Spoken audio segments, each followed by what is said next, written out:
Jonathan Angelov, bonjour. Bonjour Quentin. Alors, quelle entreprise vous auriez bien aimé créer comme ça là, si vous, Apple, Microsoft, qu'est-ce qui vous aurait fait rêver?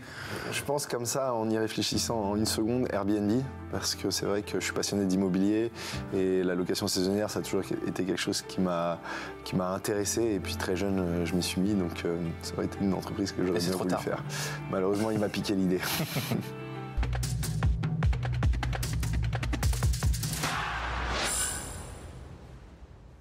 Bonjour à tous et bienvenue au Talk Décideur du Figaro avec aujourd'hui Jonathan Angelov qui aurait bien aimé créer Airbnb, qui est entrepreneur mais qui a cofondé Aircall, une pépite française de la French Tech, une licorne, dit-on, ce qui est pas mal non plus.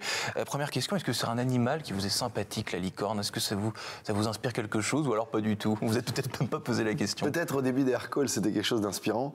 Et c'est vrai que maintenant, on voit que finalement, avec toutes les valorisations et tous les problèmes qu'il y a dans la tech et la crise qui est en train de taper, finalement, la licorne, je pense que c'était un moment d'euphorie que tout le monde a apprécié. Vous avez le blues de la licorne? Non, j'ai pas le blues de la licorne, mais on revient sur Terre et on regarde en fait les animaux qui existent maintenant. Et la licorne est un animal qui n'existe pas. Donc je pense que c'est le moment un petit peu de revenir sur Terre. Il faudrait que la French Tech peut-être bannisse la licorne et choisisse un animal effectivement moins hors sol, entre guillemets. Peut-être, en tout cas.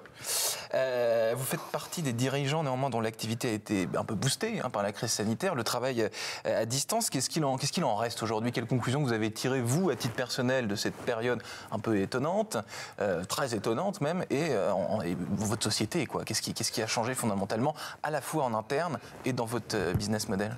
Alors, cette crise a quand même été très négative pour l'écosystème, pour toutes les entreprises en général.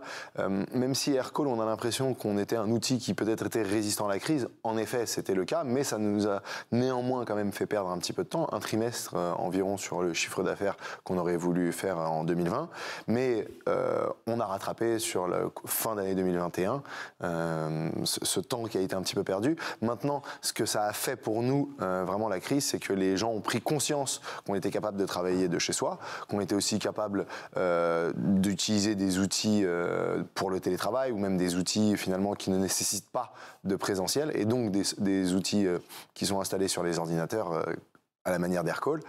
Et donc finalement, ça nous a boosté, ça nous a aidé aussi à faire comprendre aux entreprises et aux DSI en général qu'ils n'avaient pas besoin d'avoir un poste téléphonique posé sur un bureau pour pouvoir passer des appels. Parce que les DSI des entreprises sont vos principaux interlocuteurs. En gros. Et la DSI, c'est vrai qu'on n'en parle pas beaucoup.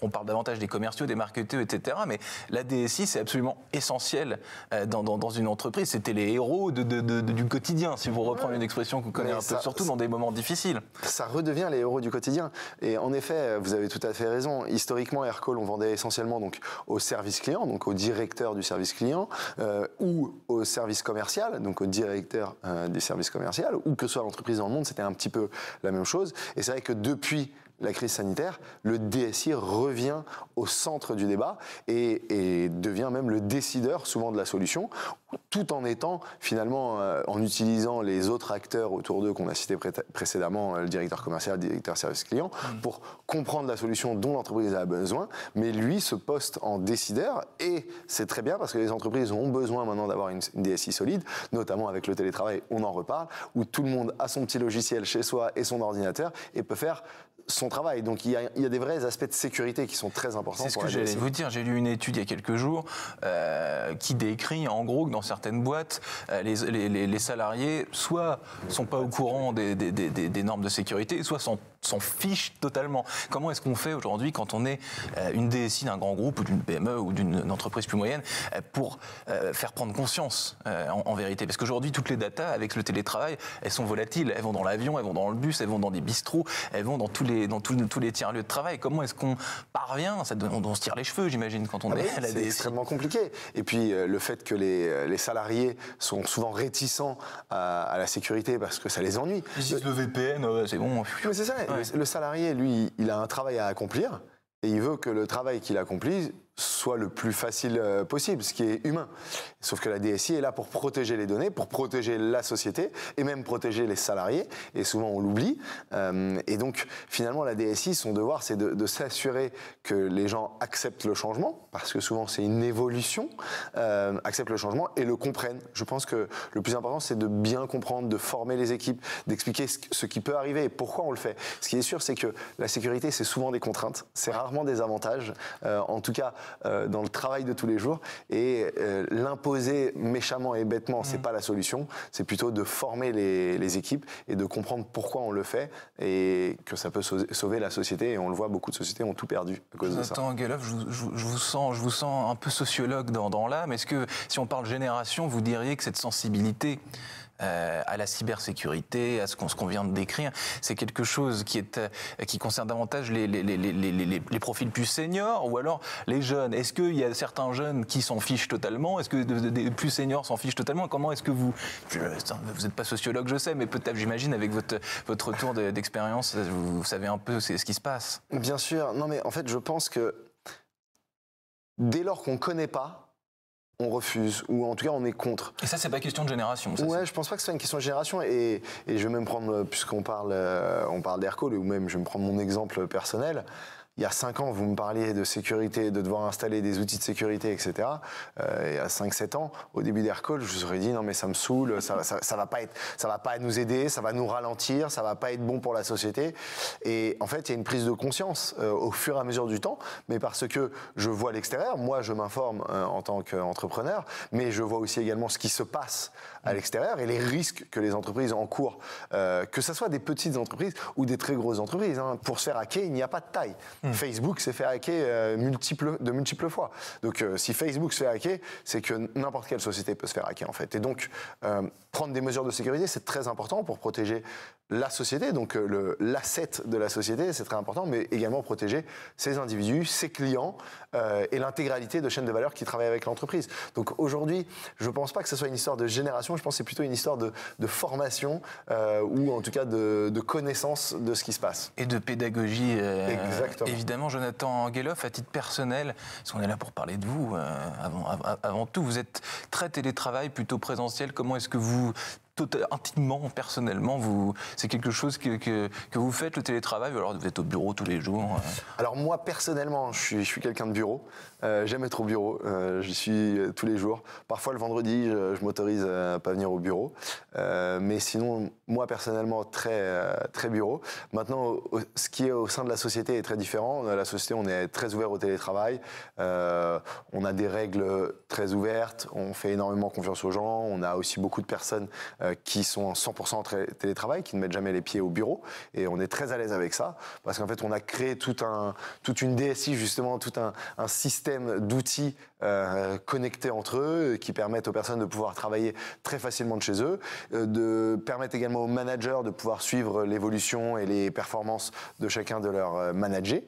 Donc en fait, on reste assez ouvert à tout ça, et je pense que s'il y a bien eu quelque chose de bénéfique à cette crise, c'est probablement l'ouverture d'esprit des entreprises à laisser un petit peu le télétravail rentrer dans les sociétés, là où historiquement c'était un petit peu plus difficile. Et puis c'était pareil chez Aircall, le télétravail n'était pas quelque chose qui existait spécialement avant la crise sanitaire. Même dans ce business model-là, c'est-à-dire que vous, par essence, en fait, vous devriez être, ça devrait être dans les mœurs de la boîte, si je puis dire. Ouais. Aujourd'hui, on lit des offres d'emploi avec des candidats qui négocient leur arrivée en disant « moi, je veux full télétravail, je veux faire ce que je veux, etc. » C'est hallucinant. Il y a 3 ans, ce genre de truc n'existait pas. Ouais, c'est ça. Et nous, historiquement, on était finalement, on parle souvent de start-up, de tech, mais on a toujours été une entreprise. Et mais finalement, une entreprise, ça a toujours été des personnes au bureau, des salariés au bureau. Et on a toujours été multi-bureaux. Donc très tôt, on a eu un bureau à New York, à Londres, à Berlin. Et donc, on a eu l'habitude de travailler tous ensemble, à distance, puisque le bureau de New York est à New York, le bureau de Paris est à Paris. Donc assez logiquement, on doit tous interagir.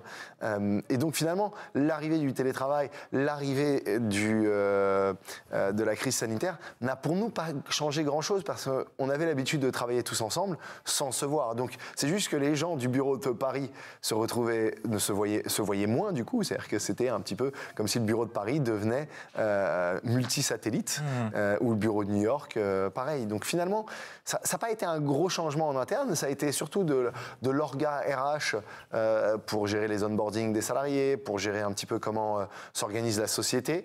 Mais finalement, ça a été assez naturel. Et je pense que c'est une histoire de génération qui nous a aidé un petit peu à le faire. J'ai pas visité votre bureau, Jonathan Angelhoff, mais on m'a dit que c'était une vaste pièce en vitre et que tout le monde pouvait vous voir et que vous pouviez voir tout le monde. Qu'est-ce que ça révèle de votre management et qu'est-ce que ça révèle, cet espace, finalement? Parce que vous l'avez décidé, j'imagine. Ouais, mais alors ça va encore plus loin que ça. En effet, c'est des grands open space, donc personne n'a de bureau, personne, inclus moi. Je n'ai pas de bureau fermé. Donc moi je fais mes appels en plein milieu de tout le monde m'entend, on est très transparent et c'est pareil aux États-Unis, on a toujours refusé de donner des bureaux individuels, même au management, parce qu'on considère qu'en fait on est une société transparente et qu'il n'y a pas de nécessité à devoir se fermer dans sa petite bulle. Et ça, c'est un choix personnel. Avec les années, peut-être que ça va évoluer. Et puis, c'est déjà en train d'évoluer parce qu'il y a beaucoup d'appels qui sont confidentiels avec des investisseurs, la direction financière qui a besoin également d'un petit peu de confidentialité. Donc, on y arrive en tout cas, mais on reste une entreprise très transparente avec un système hyper visible. Dans un très joli portrait de vous qui a été publié dans le Figaro, justement, vous confiez, Jonathan Angelhoff, que vous êtes sans cesse hanté par l'idée de tout perdre. C'est-à-dire tout perdre quoi, votre entreprise, votre argent, tout ce que vous avez conçu. Et comment est-ce que vous expliquez tout le monde-là, j'imagine, ressent cette peur, mais peut-être vous plus que les autres, je ne sais pas, décrivez-moi cette... Ça revient à mon enfance, et puis l'article que Elsa Bambaron avait écrit à l'époque m'avait énormément touché, parce qu'il n'a été pas du tout préparé, et ça a été une discussion avec elle qui a amené à cet article, et ça revient à mon enfance, en fait, où ma maman, il m'a éduqué à peu près jusqu'à mes 12-13 ans, et du jour au lendemain, elle a tout perdu, jusqu'à mes 12 ans, elle a tout perdu, elle s'est fait escroquer, et puis après, ça a été la descente aux enfers, et moi, je me suis retrouvé placé en famille d'accueil à 12 ans, j'avais grandi à Paris dans le 15e, éducation dans le 16e, donc plutôt une éducation assez bourgeoise, et du jour au lendemain me retrouver dans une cité HLM, dans une ZEP en banlieue, et donc ayant tout perdu avec une maman qui n'a plus rien et qui doit louer les chambres, les 2 autres chambres qu'elle avait dans l'appartement à des étudiants ou à des personnes pour pouvoir elle subvenir à des besoins. Donc il y a cette impression qu'on peut tout perdre du jour au lendemain en faisant une erreur. Et c'est vrai, et c'est une vraie réalité, qu'on peut souvent tout perdre. Il suffit d'une bêtise parfois, la mauvaise bêtise. Et donc je garde ça au fond de moi. Et alors on dit souvent ça te hante, mais moi ça me hante pas, ça me donne surtout de la force, ça me donne de la rigueur, ça me pousse à toujours me dépasser, à toujours donner plus pour éviter de me retrouver dans cette situation. Jonathan Angelhoff, entrepreneur prudent, du coup, j'imagine. Merci infiniment d'avoir répondu à mes questions pour le Talk Décideur du Figaro. Je vous souhaite une excellente fin de journée. Merci Quentin.